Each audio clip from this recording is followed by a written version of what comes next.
Thank you so much for joining us this afternoon for this webinar for the showcase of research findings from the research project, Understanding the Impacts of Generative AI Use on Children.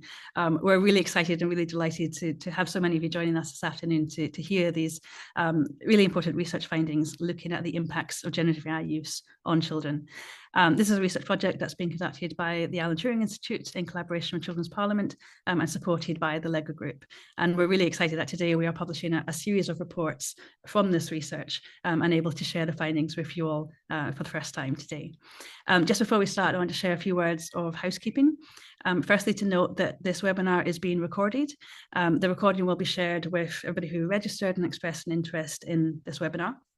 We're delighted to say we've had almost 300 people registering for the webinar and lots of interest internationally. So we'll be making sure that the recording from this webinar is available to everybody who has registered for the session. Please also note that during this session, only panelists and speakers will be able to turn on microphones and cameras, but we'd love you to add questions into the Q&A function. So please, at any point during the webinar, add any questions you'd like to ask in the Q&A function. If you'd like to ask your question to a particular speaker, please do note the name of the speaker you'd like that question to be directed to.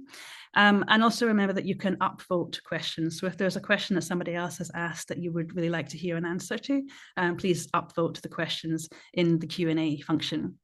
You also have the option to submit questions anonymously, or you can put your name and we can say who the question is from. So I'm really delighted to kick us off today and for this webinar showcasing the findings from this research project. This is an overview of what will be of the agenda for today's session. We're going to start with some opening remarks, and then we're going to move on quickly to hear the key findings from the two work packages of this research project, and ending with some recommendations for policymakers and industry based on the research findings. Now, as I said, this research was conducted by the Alan Turing Institute in collaboration with Children's Parliament and supported by the LEGO Group. And I'm really delighted now to invite Adam Ingle from the LEGO Group to share some opening remarks about how this project came about and about LEGO's interest in the topic of AI and children. Over to you, Adam. Thanks, Sari. It's great to see the launch of this research, which has been the product of a year's collaboration with the fantastic team, Children and AI team at the Turing Institute, and also Children's Parliament. It's work we're really happy to support at the LEGO Group. So huge thank you to Vari, to Morgan, to Sabia, to Saba, to Yumna and Gregory, and any others that I'm sure I'm forgetting. People are often surprised when I tell them how the LEGO Group is supporting research into the impact of generative AI on children. And that's fair. I mean, we're a brick company at our core. People think Lego, they think building bricks, maybe, with a sharp reminder of the pain of stepping on one. But first and foremost, we're a company that wants to ensure play in childhood is positive and beneficial for all children. And that means we're thinking about the places where children spend their time, huge chunks of which now involve playing, learning, and socializing in the digital world. A digital world that's increasingly peppered with AI. And as this research shows, significant numbers of children, as young as 8, are already using AI, interacting with models that aren't designed with their needs in mind. We only have to reflect on the last 15 years and the current backlash against social media and algorithmic-driven content. I think to understand the risks that this can pose, we already know that the choices made by developers of digital products, including AI chatbots, image generators, AI-enabled edtech, these can impact a children's cognitive abilities as they develop and grow. Even as adults, we've seen our behavior change since the ubiquity of mobile phones and a life mediated through apps. I mean, it's not infrequent that I find myself grabbing and scrolling mindlessly through my phone before I catch myself and wonder what I'm even doing.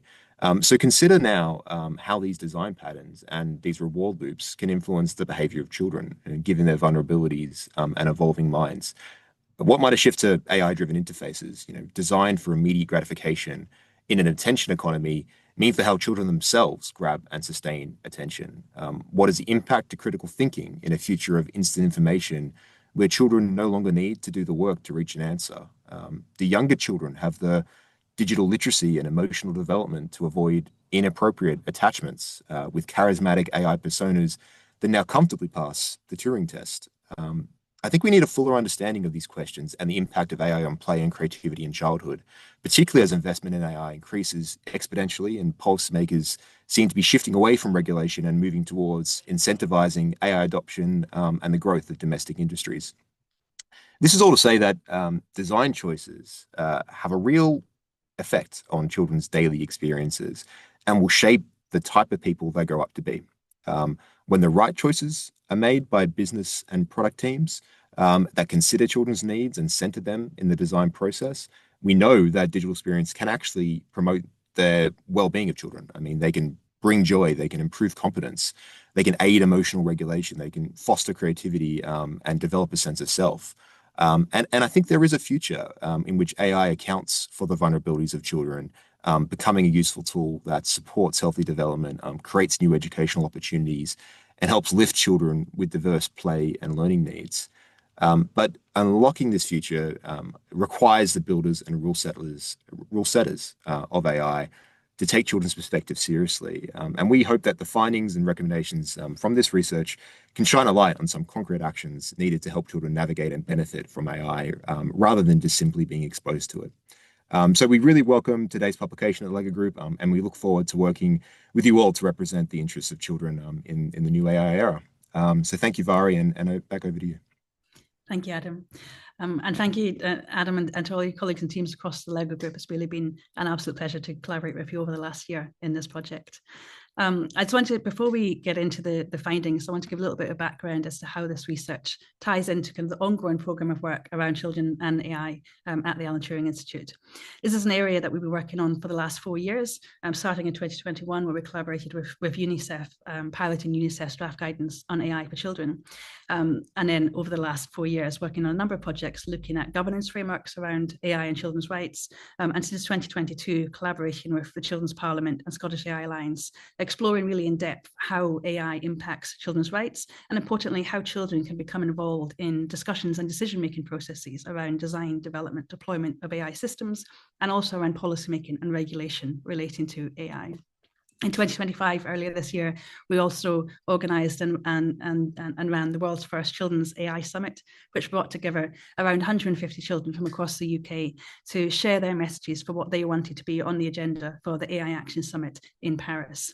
And the rationale behind all of this work is really this recognition that children and young people are likely to be the group who will be most impacted by advances in AI technologies. But at the same time, they're also the group who are least represented in decision-making around the ways that those systems are designed, developed, and deployed, as well as in decision-making around policy and regulatory considerations relating to AI. We know that children are often early adopters of technologies. We know that they also often interact with or experience technologies in ways that are very different from how adults do. And they also often use technologies in ways that might be very different from how the designers or developers envisage or anticipate that those technologies will be used. So we think it's really, really important that we directly engage with children's actual experiences and their actual needs in thinking about how AI technologies are designed, developed, deployed, and regulated. Next slide, please. And nowhere is that more important than now with the advances in generative AI technologies. Generative AI has been embedded in systems and tools and experiences that children of all ages are increasingly interacting with on a daily basis. And so this research question that we've been exploring over the past year is really important. How might generative AI use impact children, and particularly how might generative AI use impact children's well-being? And that's really been the central question throughout the research that we're going to be sharing with you today. Next slide, please. At the Turing, this has been a collaboration between two teams within the public policy programme at the Turing. Firstly, the AI for Public Services team with Jonathan Bright, Yumna Hashem, Saba Esnashari, Shuk Chakrabarti, and Kate Onslow, and the Children and AI team with myself, Ari Aitken, Morgan Briggs, and Sabia Mohammed. And we've been working and collaborating with Children's Parliament over the last year in this research project. Next slide, please. The research that you're going to hear the findings from today has been conducted in two core work packages. Work package 1 was a survey of 750 children across the UK between the ages of 8 and 12 and their parents and carers, and a survey of 1,000 school teachers across the UK, looking at current experiences, understandings, and attitudes towards generative AI. And secondly, a work package conducted in collaboration with Children's Parliament, where we're engaging directly with primary school children between the ages of 9 and 11 to explore their experiences and understandings of generative AI, as well as their ideas and visions for how they'd like to see generative AI developed and used now and in the future. So I'm really delighted that we can now share with you the findings from each of these 2 work packages. And I'm now going to hand over to my colleagues, Yumna and Saber, who are going to talk through the key findings from work package 1. Thank you, Barry, and thank you everyone for joining us. So as Barry mentioned, my name is Yumna and I'm joined by Saba, and we'll be presenting some of the key findings from our work package. I will note that there were a lot of really rich and interesting insights that came out of our surveys, so we're not able to capture all of them here, but we've picked a few that we think are really interesting, and we hope that you'll find interesting as well. So if we can go to the next slide. Thank you, Morgan. So very quickly, an overview of the survey design. As Barry mentioned, we launched 2 different surveys. The first survey was of children and their parents or carers, and the second survey was of teachers. For the children's survey, it was 780 children that were aged 8 to 12. And this was carried out in collaboration with UGA, which is a research agency that's based in the UK, and they have access to a research panel of over 2.5 million people across the country. So the agency set a nationally representative sample of adults aged 18 plus and children aged 8 to 12, and the sample was representative for age and gender. After post-field work, the results were weighted. And it was divided into 2 different sections. The first section was for parents and carers, and that was just to try to understand their own use of the technology, as well as their awareness of their children's use of the technology. And we were able to also solicit some demographic information. And then the second section was for children. The adults had to be present with the children while they were taking the survey. And that section really aimed to measure the children's understanding and awareness of generative AI, how they're making use of it in their day-to-day lives, and how the technology interacts with different dimensions of their well-being. And it was made up of a mix of scenario and multiple choice questions, as well as open-ended questions. The second survey, the teacher survey, was over 1,000 school teachers across the UK took part in this survey. And we carried this out using Prolific, which is a research platform that allowed us to have access to a wide participant pool. The school teachers were teachers teaching from ages 0 to 16, so a little bit wider of an age range. And it really aimed to understand teachers' perceptions of generative AI use within the school setting, so within the classroom, with a focus on their own use as well as their students' use of the technology. For this survey, it was not nationally representative because we had access to a slightly more limited participant pool, but we were able to balance for teachers' gender so that it was representative of the current teaching workforce in England. And it was also made up of a mix of multiple choice and open-ended questions. Next slide, please. So to begin, we thought it would be interesting to share some of the insights that we found around children's awareness of generative AI. So to begin, we asked children if they had heard of the term generative AI before, and the majority had not. So 70% of our sample hadn't heard of generative AI, and only 30% had. But interestingly, when we break down the sample based on the different subgroups, we found some really interesting differences between children that attend private schools and children that attend state schools. And you'll see that this is kind of a recurring theme throughout some of our other results. So of children who attended private school, 59% were aware or had heard of the term before, as opposed to just 27% of those who attend state schools. We also observed some regional differences, with children living in London reporting the highest awareness of generative AI compared to other regions in the UK. And then, maybe unsurprisingly, older children were more likely to have reported awareness of the technology than younger children. Next slide, please. Moving on to use, altogether, 22% of our sample reported using generative AI, so that's almost a quarter of children. Here we found that female children reported using the technology at slightly higher rates than male children, so 24% of female children as opposed to 19% of male children. And then again, perhaps unsurprisingly, use was lowest amongst 8-year-olds and highest amongst 12-year-olds, so it almost doubles, 15% of 8-year-olds going up to 27% of 12-year-olds, and that number is likely just to increase. Again, here we find that there were some stark differences between use depending on whether the children attended private school or state school. So 52% of children attending private school reported using generative AI compared to just 18% of state school students. And we see as well regional differences, again, with the highest reported usage in England and the lowest reported usage in Scotland. So England reported 24% rate of usage as opposed to 7% in Scotland. And then again, within England, London reports the highest levels of generative AI use amongst children at 38%. So it's quite interesting. In the parents section of the survey, we asked them the question of whether they were aware of their children's use of the technology or not.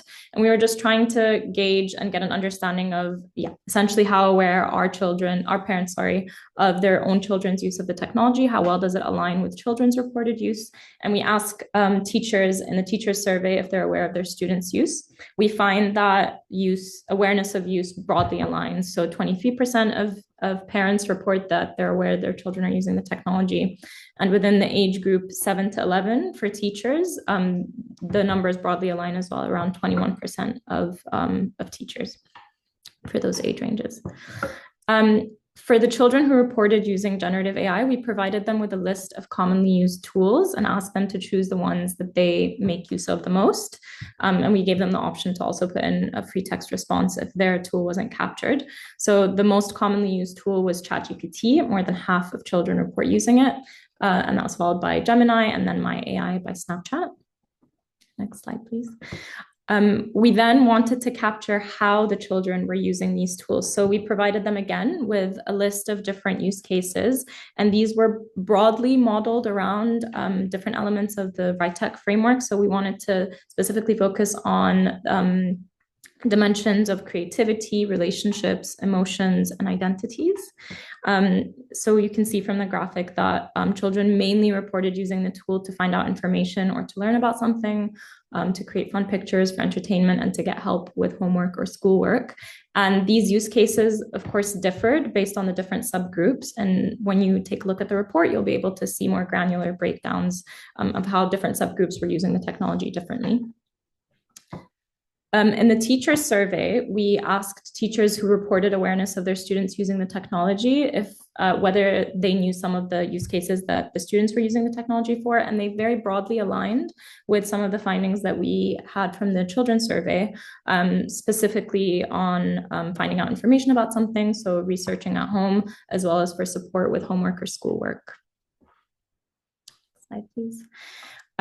One of the very interesting insights which also emerged from this research was the way in which children with additional learning needs were using the tools slightly differently to children without additional learning needs at significantly higher rates, specifically for communication and connection. So you can see that getting advice on something personal, for example, children with additional learning needs reported using the tool for this purpose at 39% versus 16% for children without additional learning needs. And then for chatting and keeping themselves company, as well as playing with friends, we can see some quite significant differences there across both. I'll hand over to Saba now to continue the rest of the survey. Thank you so much, Yomna.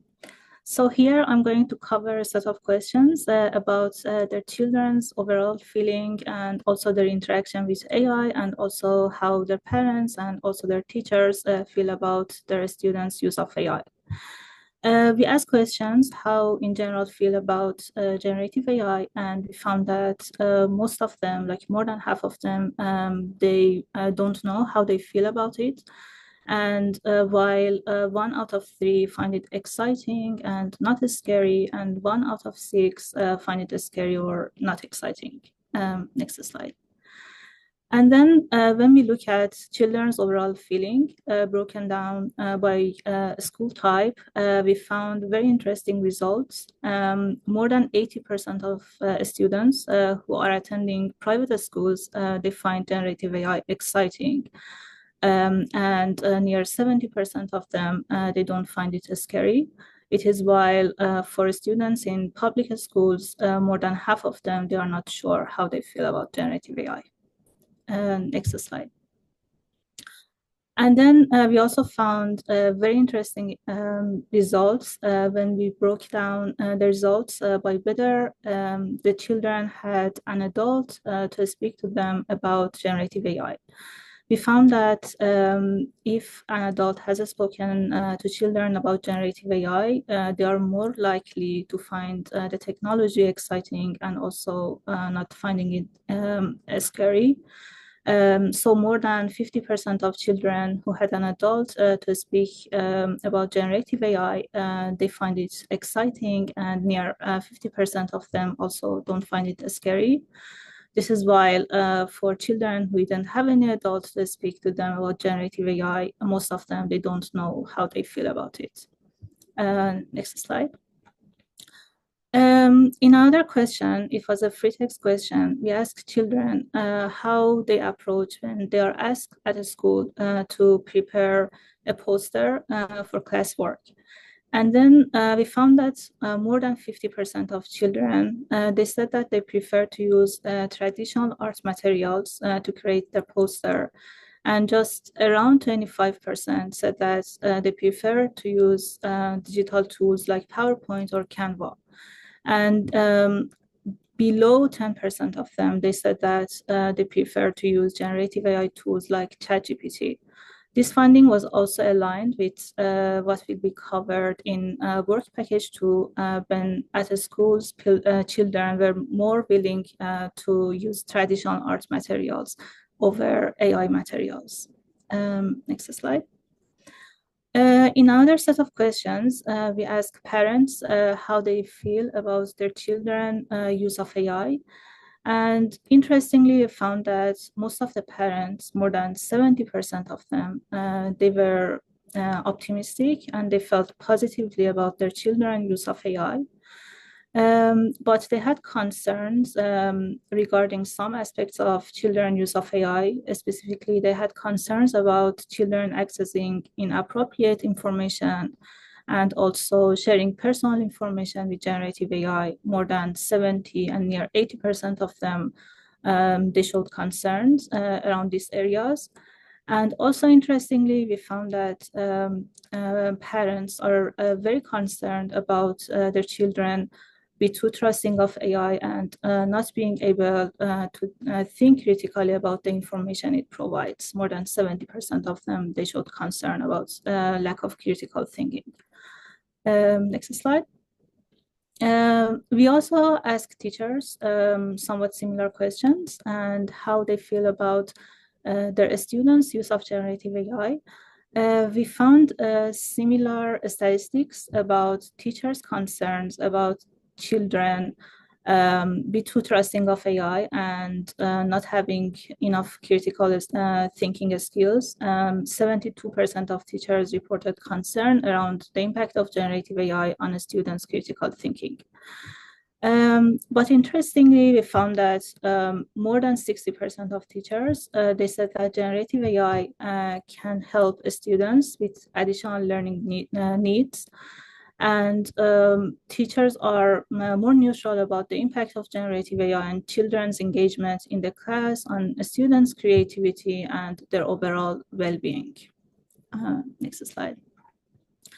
In another free text question, in two different free text questions, we asked teachers what are their greatest hopes and also their greatest concerns about their children and their students using generative AI. In the part related to their greatest hopes, they mentioned enhancing creativity and engagement in the classroom. 30% of them said that it can enhance creativity and engagement. And around 25%, they said that it can be a good support for independent learning and also it can improve access to information.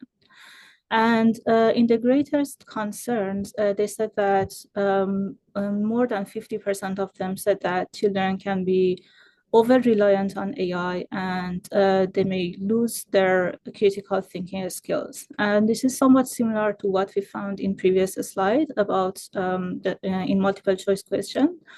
So people and teachers here were more neutral about children's engagement and also creativity and the effect of AI on those aspects, while they showed more concern about loss of critical thinking, and also they showed more hope about improving access to information and also supports for students with additional learning needs. Next slide. Here we also asked teachers whether they use AI in their work, and 3 out of teachers actually mentioned that they use AI for their work. And when we asked them what do they use AI for, 75% they said that they use it for lesson planning and research, and also above 60% they said that they're using for generating educational content for classroom. And also after that, designing homework assignments. While designing exams and marking exams was not selected by so many teachers, so below 20% of teachers actually use AI for designing or marking exams. Next slide. We also ask teachers how they feel about their own use of generative AI in their work, and how they feel about it. We found that they are actually very optimistic about use of generative AI among teachers. More than 70%, 76% of them, they said that generative AI can reduce the amount of time teachers spend working overtime. And 70% of them said that they can enhance the teachers' skills.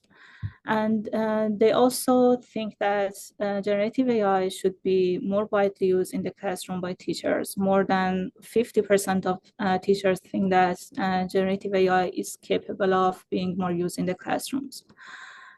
Interestingly, we also found that teachers are not that much worried about AI threatening their job security, and 70% of them said that they don't feel AI is making their job security threatened. Next slide. Okay, I'm going to stop here. These are the summary and briefing of the findings that was covered in the presentation. I'm going to leave here and allow for some questions. Thank you, Sabra. Thank you, Yumna. And I remind everybody, please put questions into the Q&A. We'll try and get through as many questions as we can. We have about 5 minutes now for questions, particularly in relation to Work Package 1 findings. We'll also have time at the end for questions for the whole project. But if anybody has any questions, particularly for Work Package 1 findings, please do add them into the Q&A now. But thank you, Yumna and Sabra. That was a really wonderful presentation. There's such rich findings coming from the survey, and I think it's really valuable having that comparison between both the children's viewpoints as well as teachers and parents and carers, which often children's perspectives have not been captured in the same way. But also really interesting to see those differences between attitudes and concerns, and particularly kind of the differences between views of teachers' own use of generative AI compared to children's use. We have some questions coming in now. First of all, it's a question here from the White Hatter. Why do you think there is such a difference between private schools and public schools? Obviously, that's a theme that came out quite strongly in the research findings. Do you have any thoughts on why you think there is such a difference between private schools and public schools? I think I can quickly jump in here.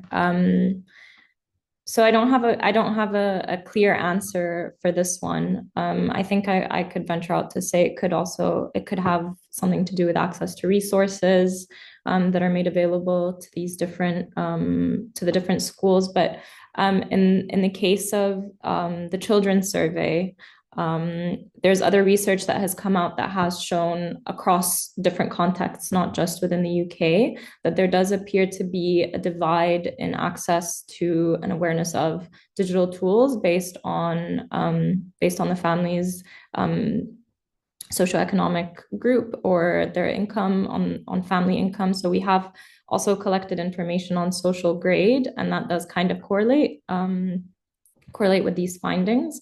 But that could be one of the reasons why we're seeing this discrepancy, access to resources. We did also see that people from, so the categorization was social grades A, B, C, and then social grades C, D, E, which is a categorization that's used by, I believe, the Office for National Statistics in the UK, and it just refers to different income brackets within the UK. So for ABC, which is higher income brackets, we were seeing higher levels of usage by the parents themselves, or household usage, as opposed to group CDE, and that has been shown to impact as well uptake by children. So I believe that there's a correlation there. I'm not sure if Saba, if you wanted to add anything, but. Yeah, thank you, Yomna. I think Yomna covered basically everything. I just wanted to say that we may not be able to find any causal relationship between the type of school children attend and how they use AI or how much they use AI. It was observation and correlation we found in the statistics, and I think causal relationships needs a more and detailed investigation.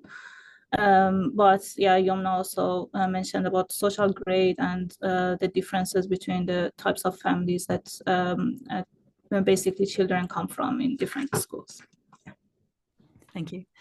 Okay, we have another question here. A question from Mike. Mike asks, are children, parents, or teachers concerned they don't understand how generative AI works? Is that something that came up in the survey around understandings of the technical dimensions of AI?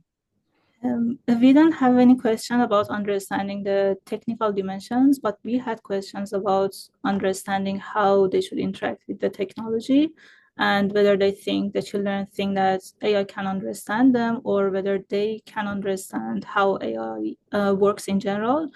I think those children who were using AI and also their parents mentioned relatively good understanding of not very detailed technology aspects, but in terms of how they need to interact with it. Okay. Okay, I think we have time for one more question. Okay, there's a question here which was asked: Did you set out with a specific definition of generative AI or any specific platforms, or did you go with what the participants shared? Yeah, so to what extent was generative AI defined within the survey? Yeah, maybe I'll answer this one. So for the parents survey, we provided a definition of generative AI so that all participants have a baseline understanding of what we're referring to when we refer to generative AI. For the children's survey, because we were interested first in gauging their awareness of the term more generally, we asked them if they had heard of the term generative AI before, and if they had, we provided them with a list of different, very simplified definitions. So 3 different options, one of them being correct, the other 2 being incorrect. And then they had to choose the one that they felt described what generative AI was. I think it was 73% of them got that one correct. Of the ones who said they had heard of generative AI. And if they got it wrong, then they were shown the correct definition so that they would again have an understanding of what we're referring to when we refer to generative AI. And for those who said they hadn't heard of the term before, we provided them with that simplified definition as well. And for the teachers survey, we also provided a baseline definition just so that we're sure that everyone understands what we're referring to when we say generative AI. Okay, I said that was the last question, but I'm actually going to squeeze in another one because we've got lots of really great questions here. And there's a question here which is asked, why do you think teachers are less concerned about children's exposure to inappropriate content? Yeah, any thoughts or ideas on why that might be? Or I guess the kind of the difference between the different survey findings around concerns around inappropriate content. We don't have any question about teachers' concerns over students being exposed to inappropriate information. We asked that question from parents, but basically teachers were more concerned about children's lack of critical thinking when they are using AI. These were the main concerns of teachers, and I don't think that we don't have any question regarding students being exposed to inappropriate information. Perfect, thank you. There are more questions here. We can come back to some of these questions. We have another Q&A at the end of the webinar, which will be for both work packages. So please do continue to add Q&A questions into the Q&A. I'm now going to hand over to my colleague Morgan, who's going to introduce the findings from work package 2. Thanks so much, Barry, and nice to be with all of you today. As Barry said, part of the work package 2 findings and outputs was actually a film that we put together. It's a short film. It's about 4.5 minutes. And this really gives everyone a flavor of what the workshops were like in the second work package, which was the school-based engagements. So I'm going to go ahead and play that for you all now. You wrote the prompt. It was your idea to make this image. AI just took it out of your head and put it onto paper for you.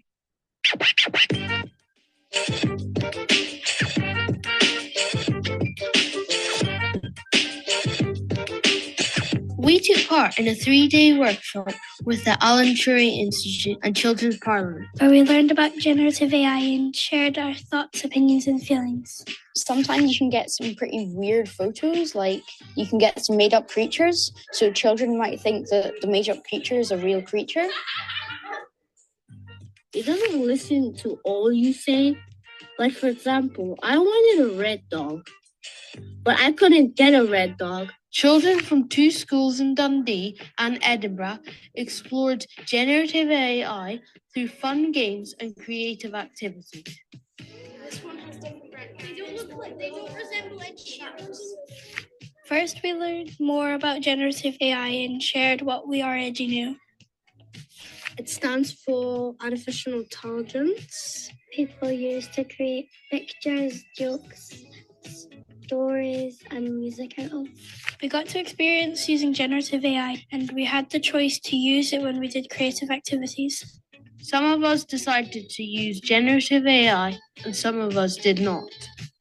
I've used it to make images, and then using the images, I've made the text, and I put the prompt in for the images, and then it came out with text as well. Doing artwork's quite calming, but I don't really feel anything when generative AI just prints something out.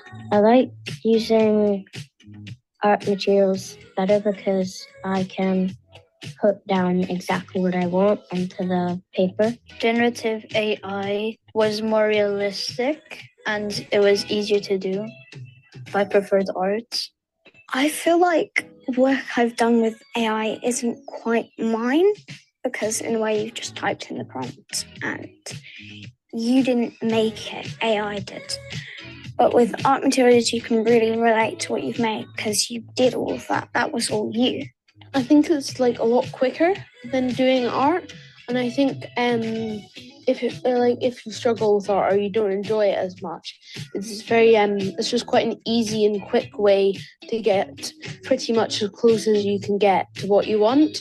And it's generally just quite a fun way to get what you need. We talked a lot about how using generative AI made us feel. And we shared our thoughts and opinions on what we would want policymakers and developers to know. The main problem for me is the environmental impact it has. Generative AI can use a lot of resources.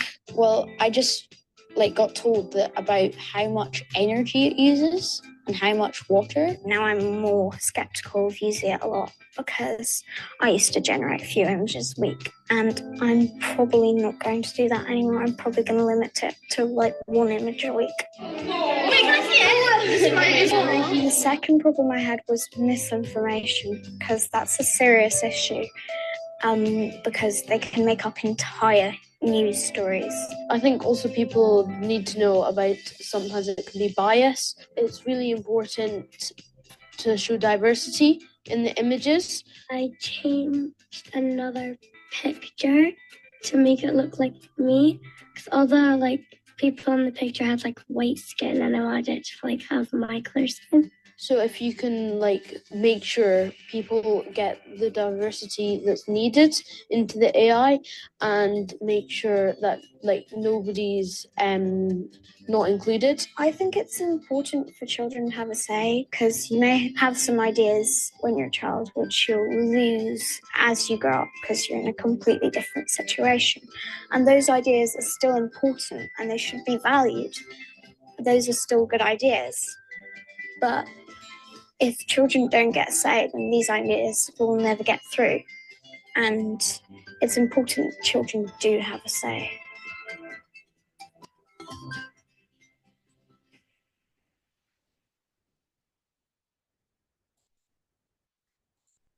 Great. Hope you all enjoyed that video. I'm going to move on to the findings. And I think it's really important to start by saying that the whole premise of the Children in AI team at the Alan Turing Institute is to center the voices of children. And so we find it really important that the children themselves are sharing the insights, which is why this film was a really important part of the research, to make sure that they could say it in their own voice, what their hopes and concerns were for the future of AI. So as Very alluded to at the beginning, Work Package 2 was a series of school-based engagements. These were interactive workshops co-designed with Children's Parliament, and they were 3-day workshops. We ran 2 sets of them in 2 different state-funded schools across Scotland for a total of 40 children aged 9 to 11. They were creative activities very much centered in children's rights under the United Nations Convention on the Rights of the Child, and discuss young people's hopes and concerns about the ways that generative AI is developed and used. As similar to the results in the survey, we opted to use ChatGPT and DALL-E because this was informed by research showing that this was the most commonly used generative AI tool by young people. And throughout the workshops, we followed a very robust safeguarding protocol to ensure that children were not exposed to inappropriate or harmful content. Throughout the 3 days, we had a series of different creative activities that children could participate in. The first day really centered around introducing generative AI and where they might find it in their daily lives, as well as other types of AI. We also had prompt writing challenges and creative activities that allowed children to be exposed to either using traditional art materials or generative AI to create a poster about a common interest. And then the second day of the workshop was very much centered around a day-long creative activity around their future self. So what their future would look like, what they would be doing in maybe 10 to 20 years, and how they depicted this through art. So the children had a full choice as to whether they use traditional art materials or generative AI. And then the third day, we talked a little bit about generative AI in today's world. Where is it being used? What are potential future uses? And then they created little zines, like little small magazines about the benefits and limitations of generative AI. And then we spent the remainder of that day talking about their emotions. So how do they feel when they use generative AI versus maybe when they use traditional art materials? And throughout the 3 days, we were asking children what messages they would like to share with policymakers and developers around the future of generative AI. And we made sure to note these down, and they made their way into our final report. We had mentioned previously the RITEC framework, and this was definitely the framing device for the Work Package 2 report. So I'm going to share a little bit more about what this is and how the results of our Work Package 2 report are framed around this RITEC framework. So RITEC stands for Responsible Innovation in Technology for Children. It was developed by UNICEF in collaboration with the LEGO Group and the LEGO Foundation. And in essence, it's 8 factors which underpin the extent to which digital technologies support children's well-being. So this was informed through engagements with children. And these 8 principles are principles that we can use to really analyze how technologies such as generative AI may impact upon children's well-being. So when you go into our report, and we'll link to the full-length report in the chat, you can see that we've structured it around these 8 core principles of RITEC. And I'm not going to go into a lot of depth into each of these. I would encourage you to look at the report, but a few interesting findings, for example, around safety and security. Children emphasize that generative AI should be made safer so that children can access and benefit from it. There were various concerns from children around inappropriate images or harmful content. And then competence was a really interesting one. I think it's important to note that throughout the workshops, the children expressed really nuanced views about generative AI. They could see both the benefits and the limitations. And around competence, some of the children mentioned that it helped them create things they otherwise would have not been able to produce. Or on the inverse, it made them feel less confident or happy with their own creative abilities. We noted that a lot more children felt a sense of pride when using traditional art materials because they felt competent, they felt like they were doing it themselves. When we talk about the principle of diversity, equity, inclusion, as you saw in the film, many of the outputs did not represent all identities, and children felt strongly that this needed to be addressed. When this happened several times across some of the school-based engagements, some of the children opted out of using generative AI again because they did not feel represented by the technology. But we also noted, similar to the work package 1 findings, that children with additional learning needs appeared to particularly enjoy using generative AI tools. And this is one of our main recommendations for further development. When we look at an additional 4 principles, such as creativity, children expressed that generative AI might offer them new possibilities to express their ideas in ways they wouldn't otherwise be able to. But on a whole, the children preferred tactile media, so preferred traditional art materials like paints and stickers and markers, etc. When we look at something like relationships, which is obviously a very key component of well-being, we found that when children want to use generative AI, it was less of a social process and it was a bit quieter than the art rooms, but it became social and interactive through collective engagement with outputs. So for example, a young person might generate an image, take it back to their friends and say, look at this image I generated, and then there was a lot of buzz in the room. But this is interesting to note kind of the social dynamics when using generative AI. I'll go to the next slide about key findings. So in addition to the RITEC framing, which I would encourage you all to look at the final report, it's really important to stress that children express nuanced views. As I said, they were very aware of both the benefits and the limitations, and this was expressed throughout all 3 days of the workshops. They also expressed concerns around potential AI-generated misinformation and disinformation. This was featured in the film as well. And this concern about being able to reliably identify what is real and what is AI-generated. Again, similar to the findings in work package 1, children demonstrated a strong preference for generative AI to be used in ways that benefit society and support children with additional learning needs. And it's important to note that the benefits of this study, in that there was both a qualitative and a quantitative aspect, is that it enabled both a rich overview of current experience and attitudes, but also a detailed look at how children engage with generative AI and how their attitudes or perceptions might change through greater understanding and experience. So you can see through a combined briefing that we have on our main research page on the Turing Institute website that both work packages supported this notion that when developed safely, generative AI could be used to support young people with additional learning needs. And also that having more information around ensuring that there's equitable access to the technology, but also opportunities to learn about generative AI and the way it can be used safely and responsibly is a really key critical aspect and one of our main recommendations. So before we actually get into sharing the main recommendations for policymakers and industry, I believe we'll also have some time for Q&A. So Very's right on time with that cue. I'll pass it over to you. Thanks. Thank you, Morgan. I'd like to also invite Sabiha from the Children and AI team to join us for the Q&A, and Gregory Metcalf from Children's Parliament. You can both join us for the Q&A. And yeah, we'd like to invite any further questions on Work Package 2. Please add them into the Q&A. I'd like to start first of all by asking a question to Gregory from Children's Parliament.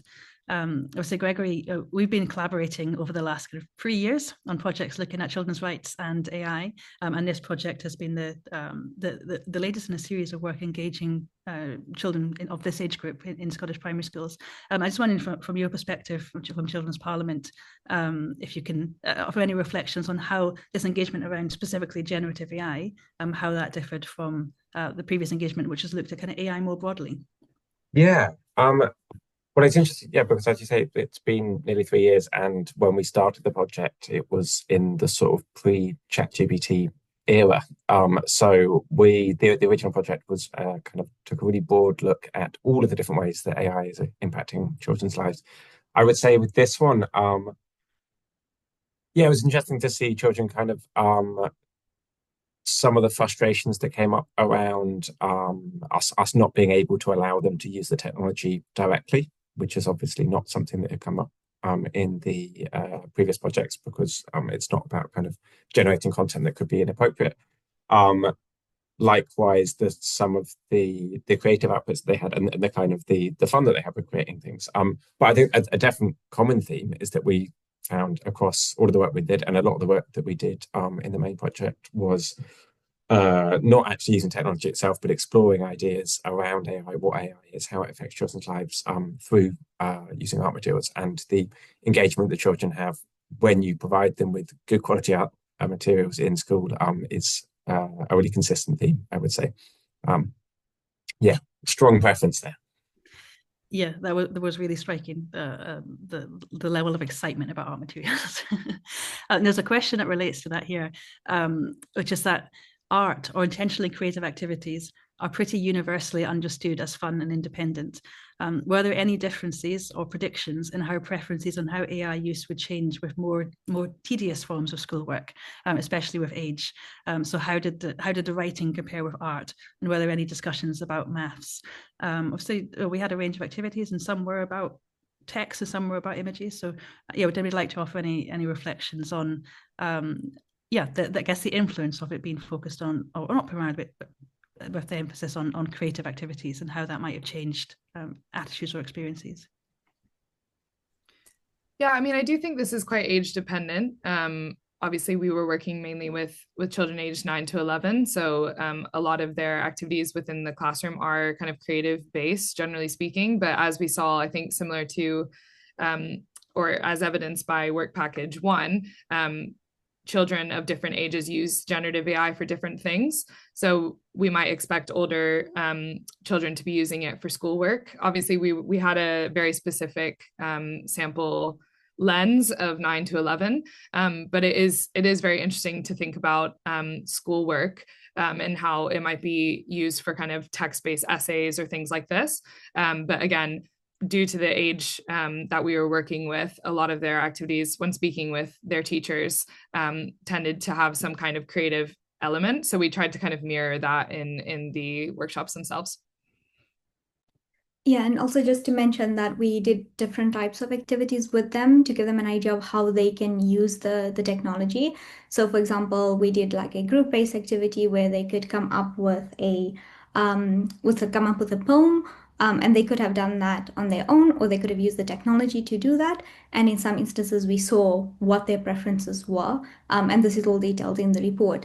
But we had some interesting cases where certain children prefer to use Gen AI, specifically with ChatGPT, to produce a lot of written content, and others did not want any text content at all. And so a lot of it came down to what was each child's individual preferences, what did they find interesting. We also had some students who were not interested at all in art materials, and they actually preferred to do maths, and that was a choice because that was what they enjoyed. And so I think ultimately that answer depends on what the child enjoys.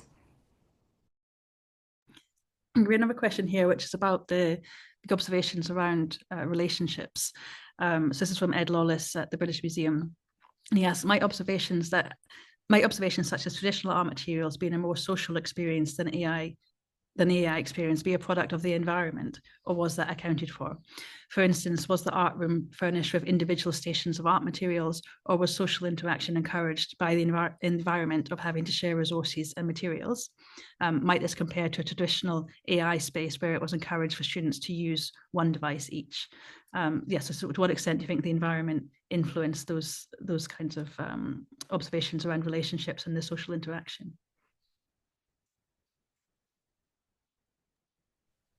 Yeah, I think that's a very fair point. And I think there was another question in there about the safeguarding question, and the fact that we weren't able to allow the children direct access. And yeah, it's a bit of an unknown what difference it would have made to the children's experience of it had they been using the technology themselves. At the same time, I think the concerns that they had would still be just as pressing around, particularly around the impact on the environment, its kind of lack of ability to represent children and kind of taking into account diversity, the kind of potential for bias as well was something that really struck a chord with children. So I think, like, although perhaps the experience of using it might have been different, maybe they would have found it more fun, slightly more engaging. Like their concerns were still there and were very real. Yeah, I would agree with everything Gregory said. And maybe just to come in slightly on the safeguarding protocol, I think as evidence in the report, and we would really encourage folks to look at the longer report for really key examples of outputs that happened during the workshop. So throughout the report, you'll see actual prompts that were given by the young people and the real outputs from generative AI. And you'll be able to see that sometimes things that seemed very innocent came up with quite inappropriate and harmful content. And so because we were working with a vulnerable age group, we had to have a really robust safeguarding protocol. And I think a lot of us on the research side were quite surprised at times to see some of the outputs for a statement that seemed really generic and wouldn't be cause for concern normally, came up with things that were not appropriate for 9 to 11-year-olds. So with that in mind, agree with Gregory. I think the facts around representation, the lack of representation, environmental concerns, I think these would have come out regardless of the setup. We have a question here around age restrictions. And the question is, on the back of this research, could we hope to see a change in age? Could we hope to see a change in age restrictions on the likes of ChatGPT, DALL-E, and Gemini in educational settings? Yeah, do you have any of your thoughts on potential changes of age restrictions?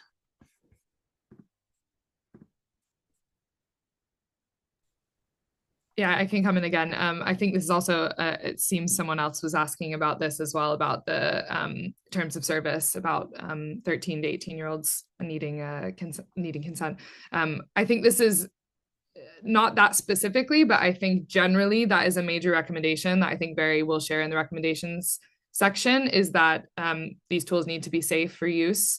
And so whether that involves something like an age change, that's kind of more of a conversation to take forward with policymakers and industry. But I do think one of the main concerns coming out of this is that a lot of children have felt and expressed that it's not safe for children to use, and that they would like to be able to benefit from the technology, but it's currently not safe for children because it wasn't developed with children in mind.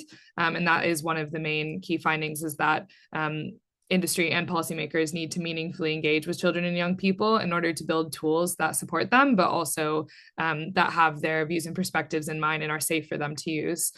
So I would say that that is kind of an ongoing conversation of how actually that will be put into place, but it is a major recommendation coming out of the research that something needs to be done to make this technology safer for children if children are going to access it. Okay, one final question. Mudasir says, I'm curious about your understanding about the challenges a society will face if it decided to introduce AI in the school curriculum very early on.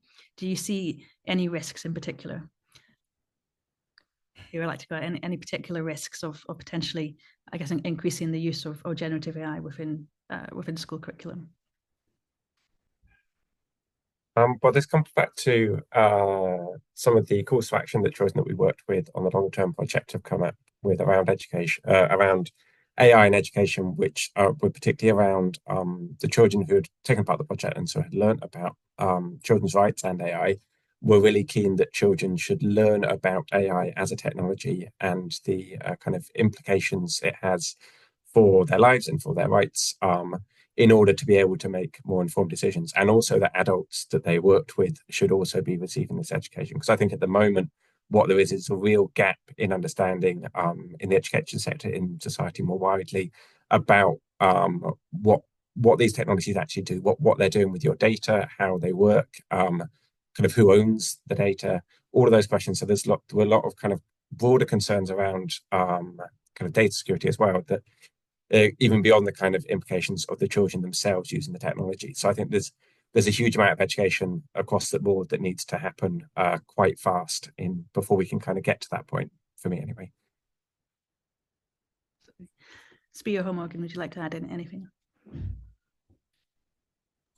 I completely agree with Gregory. And again, I think that preempts one of the main recommendations from the report, was that there's a really big call for kind of resources for parents and carers, but also teachers and young people of, what is this technology? How does it work? Not necessarily from a really detailed technical perspective, but how does it use your data?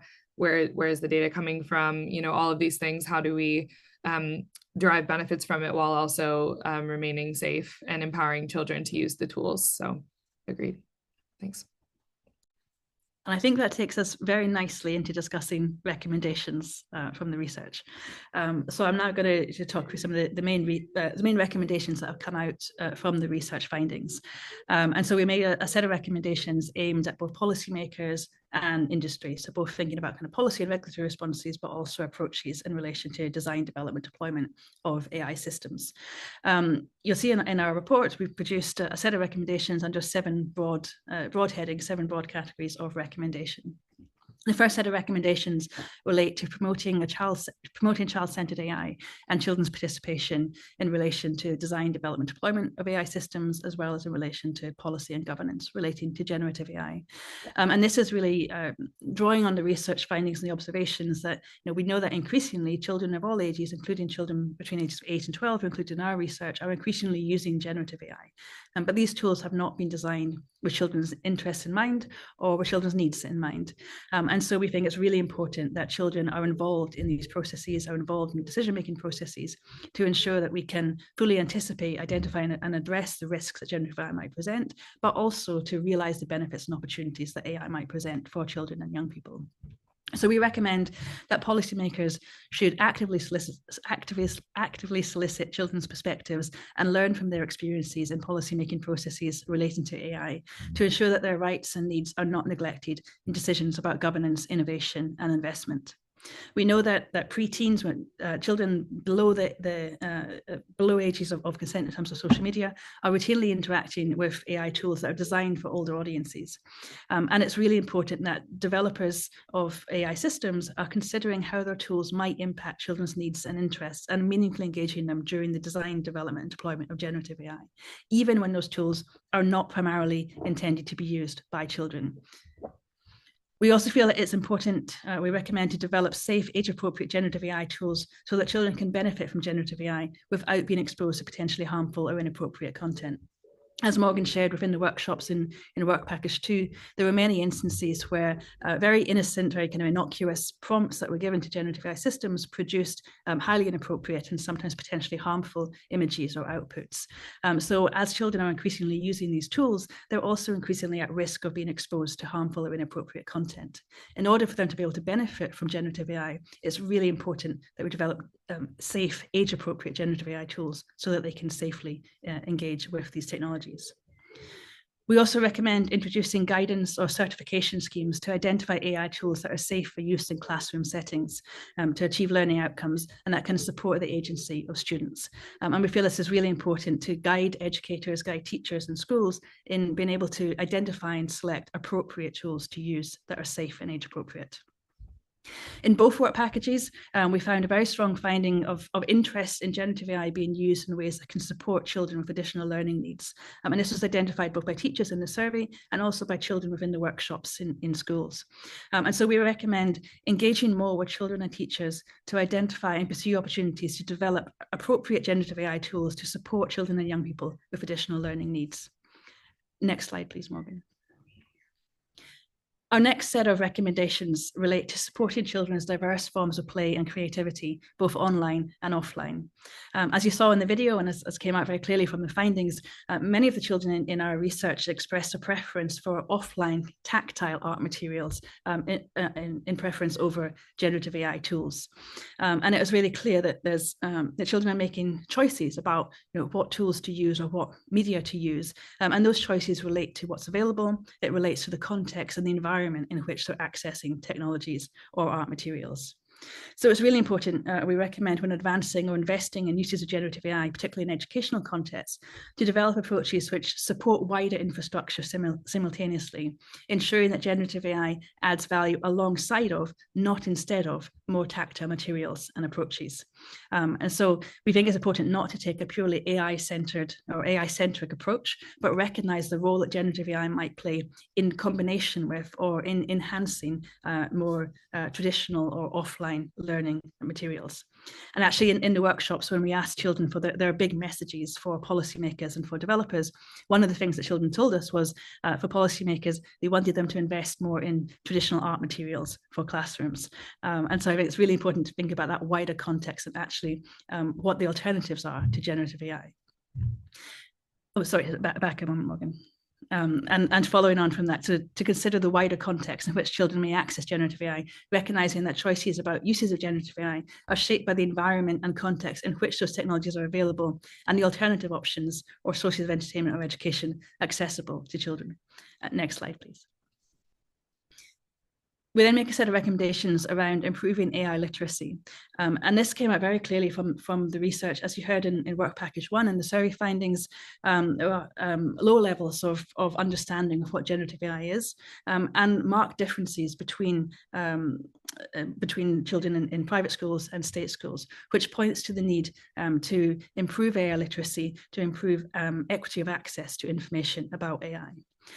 So we recommend incorporating lessons about what generative AI is and how to use it safely into the formal curricula, considering educational content that may be appropriate for both primary and secondary school children. And that last part is really important because, as we've shown for the research, children in primary school age are increasingly interacting with these tools. So it's really important that education about AI begins in primary school and can be developed through age-appropriate levels as children get older. We recommend development of educational resources that support children to learn about generative AI, that they should inform children not only about effective use, but also about ethical considerations such as bias and environmental impacts, as well as academic integrity considerations such as plagiarism. So that AI literacy is not just about the technical side of how an AI system works or how it might be used, but also about the ethical considerations that can support children to make informed choices about how they might engage with those technologies in the future. We also recommend producing guidance for parents and carers on how to navigate generative AI technologies with their children, to support parents and carers to be part of the conversation and in turn to support their children to make choices about generative AI. Next slide, please. Finally, we recommend addressing bias to improve representation in generative AI. As Morgan set out, this emerged as a really clear theme within the workshops with children in Work Package 2. There were many instances where the biases within generative AI models was made very clear. Generative AI models would consistently create images of, when asked to create images of people, consistently create images of people who were white and predominantly people who were male. This meant that the experience for particularly children of color in trying to create an image that represented themselves was significantly different from children who were white and male. And this was something that came out very clearly in the observations and reflections from children as an area that they called for policymakers in industry to urgently address to improve representation within generative AI models. So we recommend that where AI tools, back one moment, Morgan, where AI tools may be used to augment creativity or be employed in a learning context, the outputs from those tools must represent children of diverse backgrounds and diverse experiences. Yeah, next slide, please. We then recommend ensuring equitable access to generative AI. As was demonstrated in the discussion of the survey findings, we found some quite striking differences between experience and interaction with generative AI between state schools and private schools. I think it's really important that in developing policy and developing industry responses is that we develop approaches that address that potential inequity in access. So we recommend considering government support for the targeted deployment of appropriate AI tools in state schools, promoting equitable access for state school students to help bridge the current digital divide, and to ensure that we don't exacerbate existing inequities or create new inequities within access to key learning tools and technologies. We also recommend developing and providing free resources for schools to support with learning about generative AI and ways to use it safely and appropriately, and ensuring that children across all learning environments have access to reliable, accurate information about generative AI, what it is, how to use it, but also about the ethical considerations relating to that. Next slide, please. As Morgan set out in the findings from Work Package 2, environmental impacts of generative AI were a major area of concern for the children in our research. And many children who were concerned about environmental impacts of generative AI chose not to use generative AI once they were aware of those environmental impacts. So it's clearly very important that children have access to accurate information about the environmental impacts of generative AI in order to make informed choices about that. Children also called for action from policymakers and developers to address and to mitigate the environmental impacts of generative AI. But we recommend implementing transparent reporting of environmental impacts to end users of the technology using terms and metrics that children can understand. In our research, we found that using analogies and clear kind of comparisons to illustrate environmental impacts was really important. So, for example, saying that generating an AI-generated image uses the same energy as fully charging a mobile phone, or illustrating the amount of water consumed by generative AI models through showing 500 milliliter water bottles for a typical interaction with ChatGPT. So we recommend developing and using terms and metrics that can enable children to understand and make informed choices about in relation to the environmental impacts of generative AI. Next slide, please. Finally, we recommend ensuring responsible use of generative AI among teachers. And this is, as we came out through the surveys, we know that an increasing number of teachers are using generative AI within planning of lessons and within tasks around teaching. But we also know that a large number of those teachers are using generative AI on a personal license rather than an institutional license. And so we make recommendations for schools and for educational authorities, for policymakers to address this, to support the responsible use of generative AI within education and among teachers. So we recommend developing resources and training as part of the formal curricula to support teachers to understand generative AI and develop confidence to use it safely and appropriately. And here, obviously, the key words are safely and appropriately to support and enable understandings of both the limitations of those technologies and the ways of using them responsibly within education contexts. We also recommend considering allocating resources for teachers to enable them to access generative AI tools through institutional licenses. Access to institutional licenses, when paired with clear guidance on use, could allow for educators to use this technology in accordance with policies and established methods of best practice. And what we think is really key here is ensuring that there is that clear guidance and clear policies around what is acceptable and appropriate use of generative AI tools, but also what are the areas, also the areas around inappropriate use, for example, sharing of student information or personal information with those generative AI tools. As yet, it's clear that there is inconsistent guidance in place to support teachers to make those decisions around in what ways to use generative AI or in what context or for what purposes to use generative AI. And so ensuring that teachers have access to that clear guidance and policies and support to make decisions about responsible use of generative AI will be really important to realise the benefits and address the risks that this presents. Next slide, please. And so that takes us to the end of our recommendations. And we now have some more time for Q&A, really in relation to any part of the research findings or the recommendations. I'd like to invite all my colleagues back onto the call to answer questions in this final Q&A session. So Morgan, Saba, Sabiha, Yumna, Gregory, and Adam, please come back on camera. Everybody, please continue to put questions in the Q&A. We have about 10 minutes, so we'll get through as many questions as we can in the next 10 minutes. Thank you. Yeah, and we have a question here from Matt Hay. Has the project approached AI developers directly with the findings of the research? Do you think they would make necessary changes and or support the provision of supporting resources without the need for regulation of AI? Without the need for regulation of AI for children, or is stronger AI regulation inevitable? Who would like to take a stab at that one? I'm actually happy to come in there, Vari. Our intent, and part of the reason why the Lego Group supported this research is really to drive kind of industry-wide change, child-centric design, highlight why it's important that companies actually consider children's needs from the onset in the design process rather than just tacking on things at the end. So the intent is certainly to from the Lego Group's behalf, we'll be having conversations with actual AI developers and industry fellows and highlight the findings to them. Whether they will adopt them, in the absence of regulation.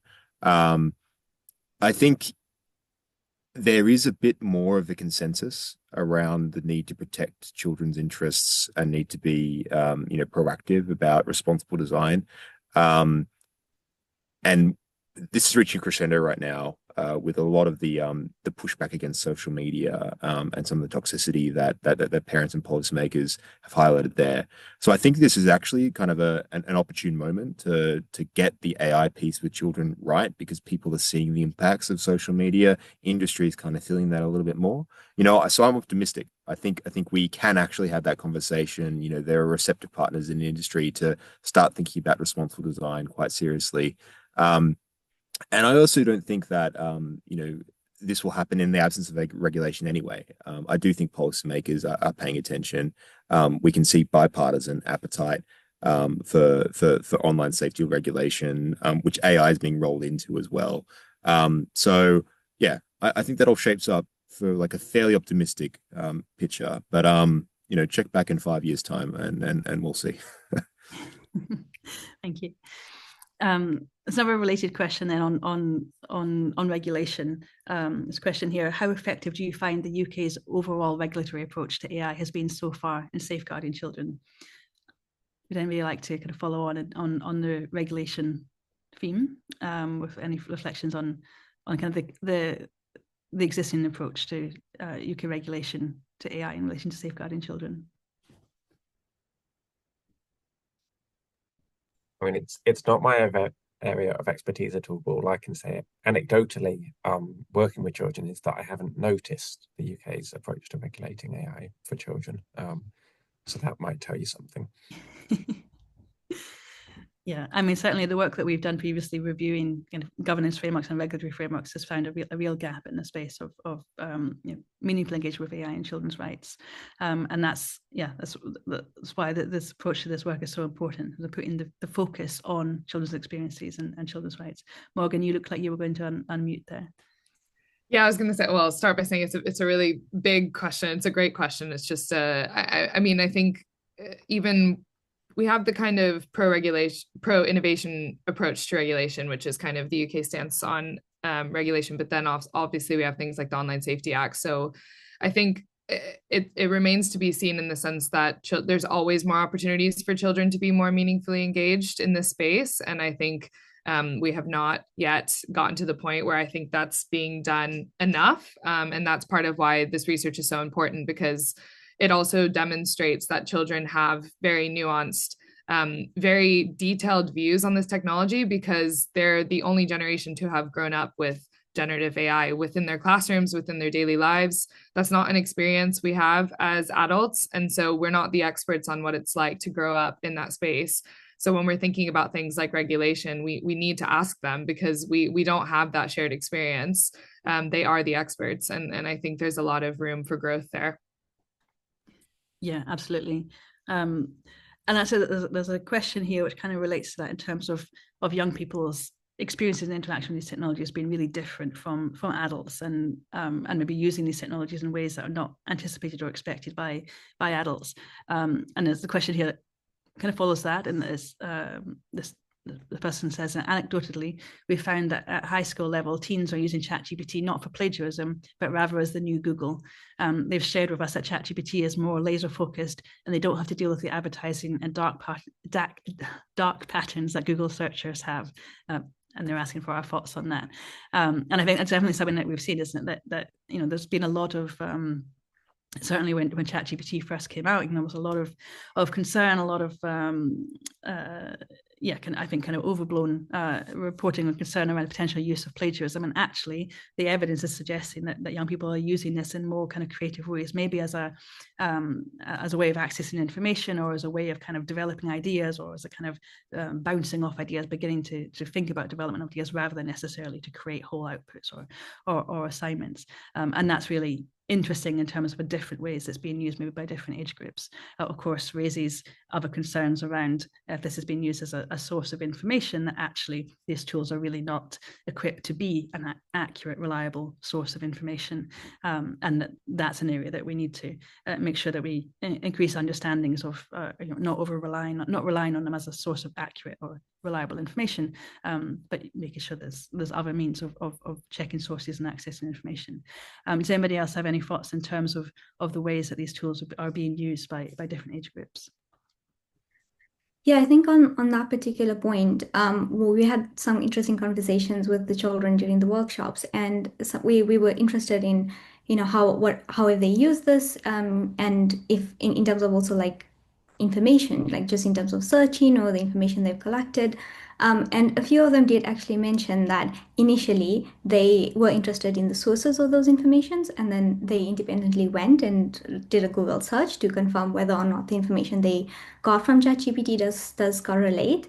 But after they did that for a couple of times, and they found that, well, most of the time it did check out, they stopped doing that subsequently. And so I think these are the kinds of considerations that's important, because one is that the awareness of checking the sources and knowing that you can actually request that information. And I think this extends beyond children to also adults, to the simplicity of, or rather not the simplicity, but just like saving time and getting one answer versus having to scroll through a number of sources. And I think it's important here to then have that conversation so that they understand the pros and cons to both.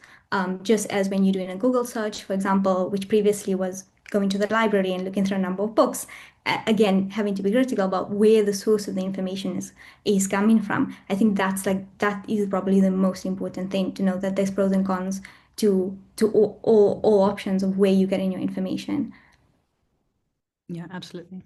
And Barry, just to add on really quick, I do think the environmental impacts are different, and that did come through in the sense of the kind of energy usage of a Google search versus using a generative AI tool to get information that you could have gotten from another search engine. I think having that information and just being able to make an informed decision was stressed as a really important criteria. I think children really want to have the information up front so that they can make a decision about what aligns with their values, and especially for those who have big concerns around the impacts to the environment.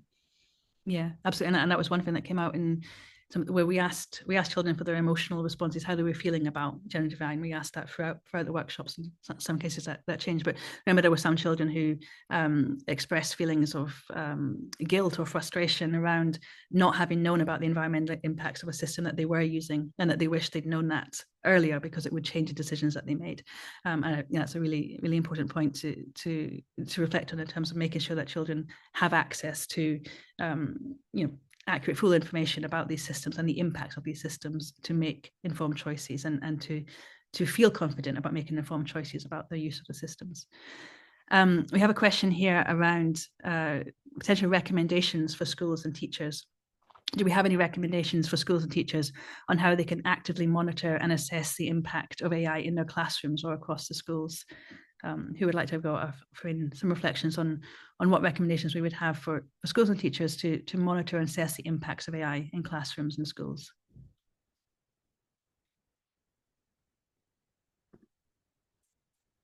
One thing I would say, just to highlight, a resource that somebody else has flagged in the Q&A, which is the Teaching Responsible AI Literacy in Schools resource, which has just come out from trails.scot, which our colleagues at Edinburgh University worked on. And it's got some really clear kind of guidance for schools. There's a poster as well, which gives, I think, stick it up in the staff room. And it's a kind of go-to of just like, it takes into some of the technical stuff, but it's more about the kind of ethical decision making around AI as well. So that's a really good resource that I would encourage teachers to access.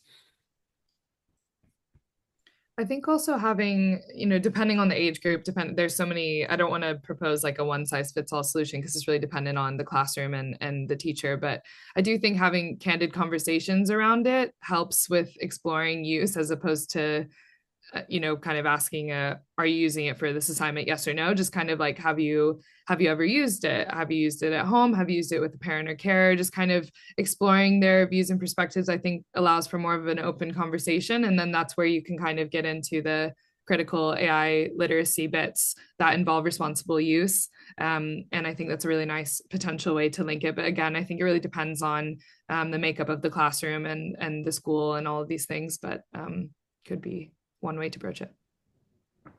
Yeah, I think that point about facilitating open conversations or creating the environments in which those open conversations can happen is really important. The risk that if the approach is to ban certain technologies or ban access to certain systems, it creates a context in which children maybe don't feel able to come forward and talk about things.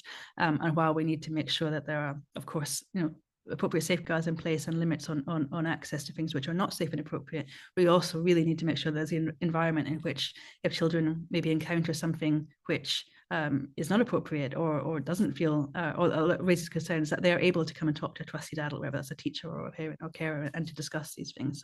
So having that context in which those conversations can happen is really important. Saba, did you have a hand up? Yes, I just wanted to add that in our survey, we found that more than 50% of teachers said that they are able to say that whether work that comes from students is basically done by AI or not. And it was compared to like 20% of the schools that had policy in place for like this kind of stuff. And I think it is an important observation and finding that while teachers think that they're able to understand whether work was generated by AI or not, and the policy is not there, so we should make some actions, I think, here. Yeah. Okay. Okay, we haven't got time for one final question. There's a question here from Tama Lever, and a question relates to AI literacy. So AI literacy in many contexts seems to be about teaching kids to become good prompt engineers, so good users of commercial AI tools that now exist, rather than being critical users, asking if use of these tools is appropriate at all in many contexts. Do we need another term and framework consistent with the recommendations, e.g. critical AI literacies, or can AI literacies be kept broad enough to be conceptual, not just about tool use? Who would like to have a go at answering that one? I mean, I'm actually just quickly off the thoughts because I really think AI literacy should be a holistic concept. It should be about teaching children how to use it effectively so they can kind of navigate an AI future or a future career or a play environment where AI is a feature. But equally, it's got to be about the risk. It's got to be about understanding, the issue of bias, the data protection, the privacy invasion, and also just the risk of like over dependence and over reliance and what it's appropriate for, what it's not appropriate for.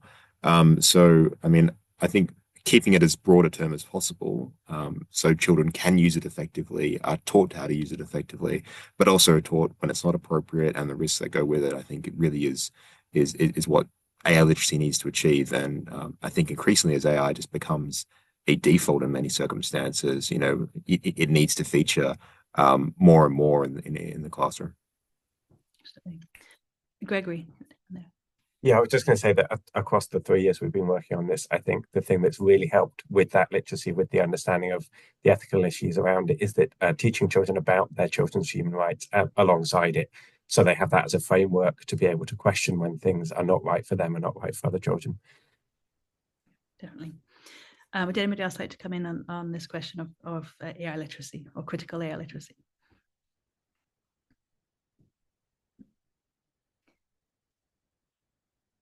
If not, well, If not, I think we are rapidly running out of time. I just want to finish by saying a big thank you to everybody for joining us this afternoon to share in the finding of these research results. We're really excited that the reports from this research are now out in the public domain, and the video that you saw earlier is also out in the public domain. So I really encourage you to go and download the reports, watch the video, share them with your networks, and please let us know what you think of the findings. We were really heartened to have almost 300 people register for this webinar today, and it's a real sign that there is really growing interest in this area across the UK, but also internationally.